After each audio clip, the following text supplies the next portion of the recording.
नमस्कार दोस्तों, मैं संजय कुमार मिश्रा इस वीडियो के माध्यम से आप लोग के संपर्क कर रहा हूँ, आप लोगों के बीच में आ रहा हूँ। मैं कई दिनों से कोशिश कर रहा था कि एक वीडियो डालूं जिसमें मैं बिहार के बारे में कुछ बोलना चाहता हूँ। जब से यूपी में, उत्तर प्रदेश में माननीय मुख्यमंत्री श्री आदित्यनाथ योगी जी के अथक प्रयास से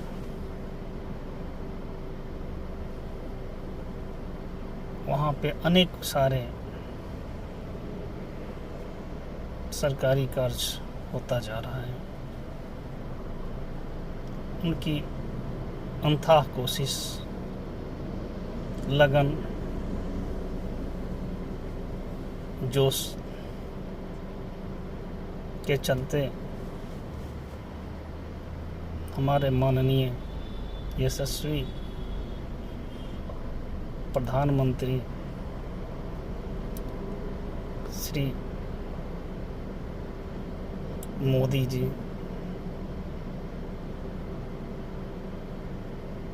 के द्वारा अनेक सारे सरकारी बहुत सारे से कीमती, बहुमूल्य और सबके लिए, पब्लिक के लिए, आम जनता के लिए, सभी के लिए उपयोगी कार्यों का उद्घाटन होता गया। मुझे लगता है कि जितने कम समय में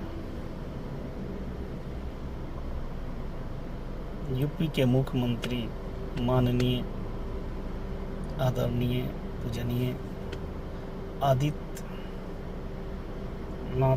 योगी जी के द्वारा सफलतापूर्वक कार्य का संपादन किया जा रहा है, शुरुआत किया जा रहा है। शायद ही किसी दूसरे स्टेट में, दूसरे राज्य में ऐसा किया जाता है और हो रहा है। बहुत कम समय में समय को सदुपयोग करते हुए, किसी तरह के समय के वेस्टेज नहीं करते हुए, यूपी के, उत्तर प्रदेश के मुख्यमंत्री श्री योगी जी ने बहुत सारे कार्य ऐसे कर दिए जो कि सोच से भी परे था। कुछ ऐसे कार्य थे जो कई वर्षों से परे अपनी इंतजार कर रहा था,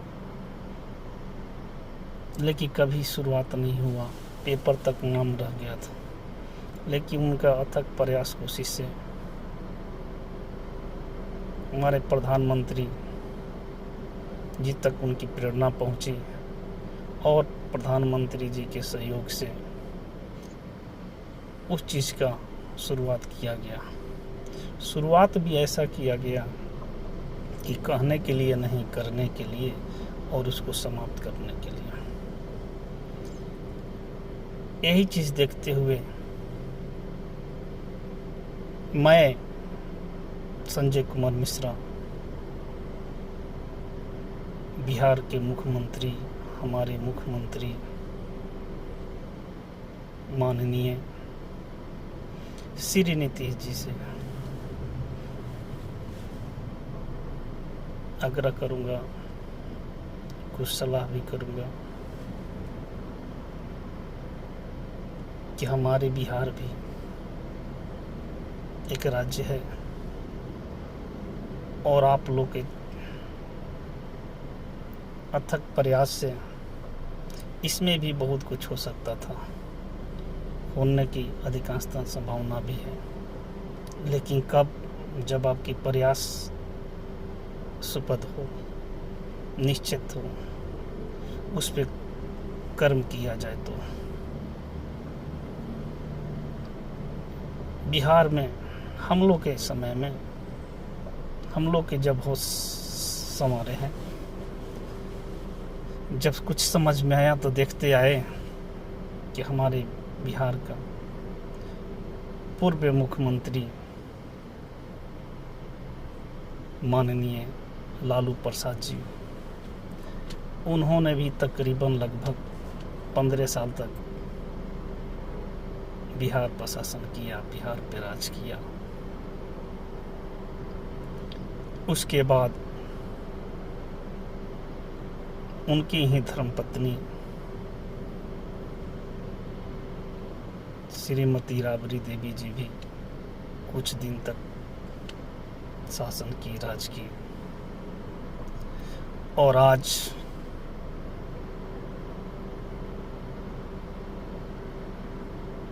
वर्तमान मुख्यमंत्री श्रीमान माननीय नीतीश जी भी अपने शासनकाल को 16 साल तक पूरा कर चुके। मुझे ख्याल आता है कि 17वां साल में चले गए। खुशी की बात है, अच्छी बात है कि अपना आप लोग बहुमूल्य समय हमारे बिहार के दिए और बहुत कुछ भी किए। ये भी सत्य, ऐसा तो है नहीं कि आप लोग इतना टाइम दिए तो कुछ नहीं किए, बहुत कुछ किए। इसके लिए भी आप लोग को बधाई है। लेकिन पर्सनल, व्यक्तिगत हमारे नीतीश जी से आग्रह है कि जिस प्रकार यूपी में उद्घाटन पे उद्घाटन होते जा रहा है, विकास की घोषणा पे घोषणा होते जा रहा है, आप भी थोड़ा अपने आप में एक जोश लाएं, एक उत्तेजना लाएं, एक प्रगति के रास्ते पर चलने की संकल्प लें। कुछ नहीं तो एक अंतर्राष्ट्रीय एयरपोर्ट का आप भी निर्माण कराएं। आपके सामने ही 2 से 3 महीना में यूपी में 2-3 एयरपोर्ट का भी घोषणा हो गया, चालू हो गया, कुछ शुरुआत भी हो गया। तो ये तो तभी हो जाएगा जब आपकी अथक प्रयास होगी। कोई आम जनता, कोई आम आदमी की बस में तो है नहीं, नहीं उससे हो भी सकता है। तो नीतीश जी से हमारा प्रयास रहेगा, कोशिश रहेगा कि हमारा बिहार भी हमारे माननीय यशस्वी प्रधानमंत्री जी के ही अंदर आता है।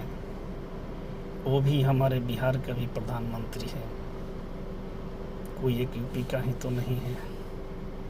आप नीतीश जी जरूर बात करें हमारे प्रधानमंत्री से। अगर आप बोल कर देखेंगे तो मुझे पूर्ण विश्वास है कि आपके माध्यम से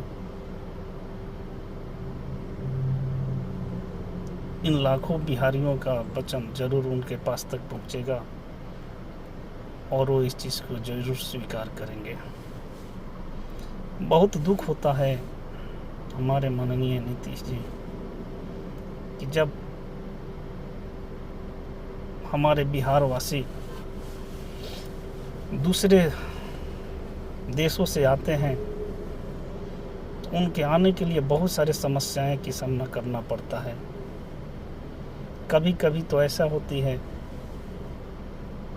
कि कोई डायरेक्ट फ्लाइट तो है नहीं, आना है बिहार तो जाना पड़ता है बम्बई, आना है बिहार तो जाना पड़ता है केरला, आना है बिहार तो जाना पड़ता है दिल्ली, और नहीं तो लखनऊ बनारस।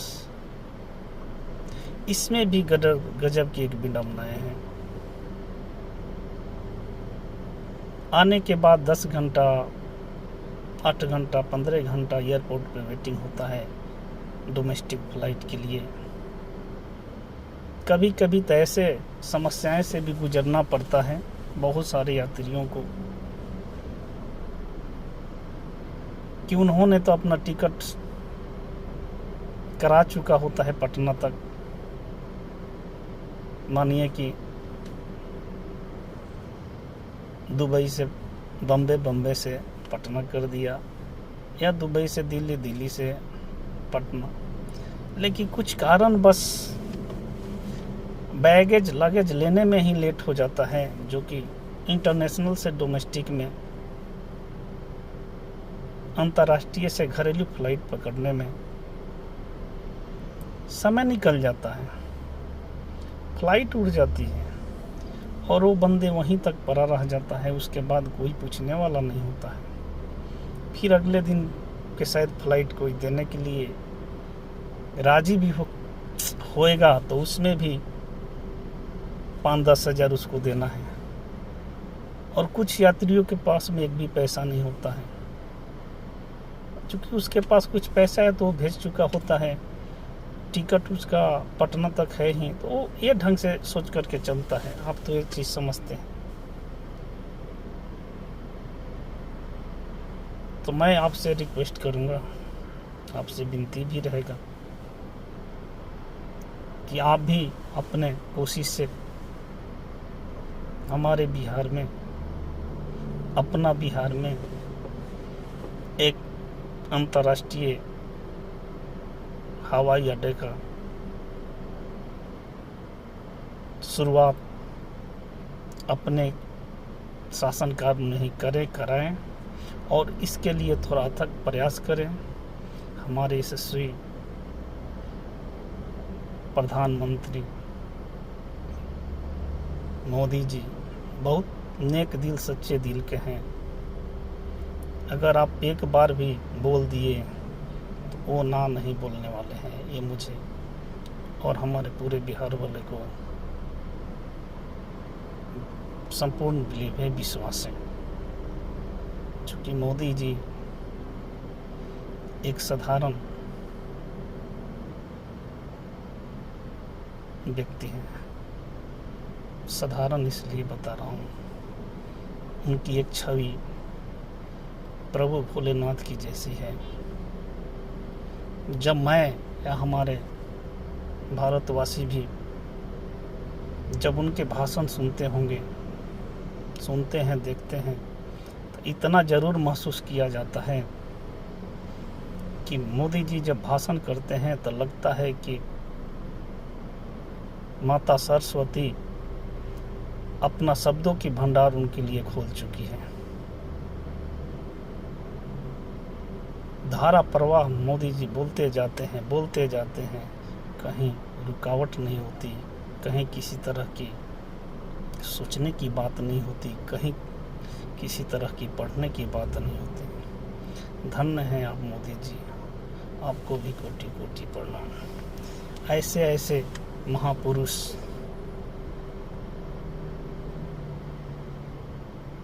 कुछ न कुछ प्रभु भोलेनाथ का ही अंश हो सकते हैं और कुछ नहीं है। तो यही मेरा बिलीव है, विश्वास है कि अगर आप थोड़ा सा कोशिश करेंगे तो हमारे बिहार का भी तरक्की में आपका बहुत सहयोग होगा और इसका तरक्की भी रफ्तार पकड़ लेगा। लेकिन जब तक आप बोलेंगे नहीं, जब तक आप कहेंगे नहीं, तब तक कुछ होने वाला नहीं है। आपने देखा है कि मोदी जी की धारा प्रवाह स्पीच, उनकी बोलना आज अपने भारत वर्ष में ही नहीं पूरे विश्व में गूंज रहा है। मुझे तो कभी कभी लगता है कि जिस तरह से महाभारत में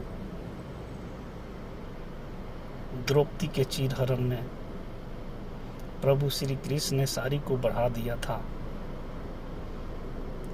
ठीक उसी तरह जब हमारे यशस्वी तपस्वी प्रधानमंत्री मोदी जी जब भाषण करते हैं